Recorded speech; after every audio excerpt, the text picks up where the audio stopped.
What started as a small twitch in the arm of this former Navy man, and within about 3 months, it was down both arms, across my chest, and across my back. Progressed so fast, 49-year-old Mike Braden found himself confined to a wheelchair within 2 years of his diagnosis. This Gulf War veteran suffers from the mysterious muscle-killing disease known as ALS. I can no longer walk. I have no use of my hands. And as you can tell, it's now taking my voice. Back in the late 1930s, baseball legend Lou Gehrig put a face on the disease. There is no cure for amyotrophic lateral sclerosis, and doctors aren't even sure what causes ALS. What doctors do know from a couple of different Harvard studies is military veterans are far more likely to contract ALS than the rest of the population. It doesn't matter their branch of service, their duties during the service, whether they served in peace or wartime. Men and women who serve this country see their risk of coming down with ALS jump by close to 60%. It's a terrible disease. It is robbing the veterans of their bodies.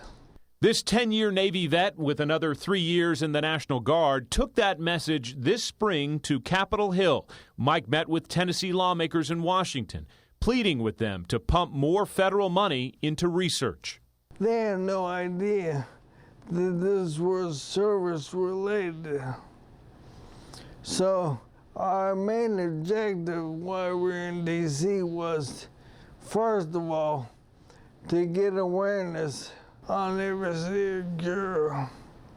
But hopefully within the next 10 years, we'll see something. Oh, I'm pretty proud of him. I don't know, I love him so much.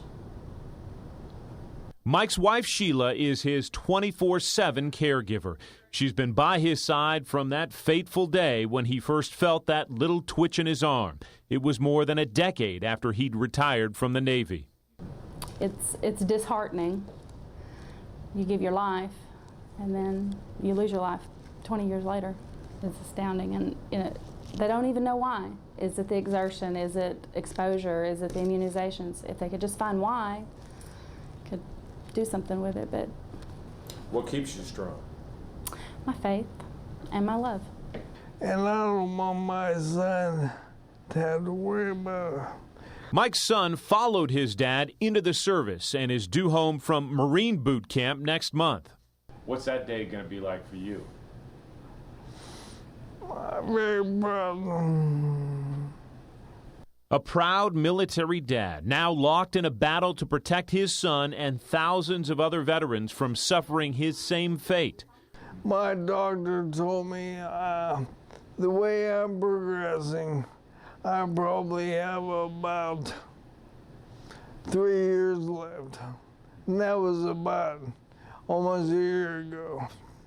70 years ago, Lou Gehrig was the face of ALS. In this modern era, it's Mike Braden and America's veterans.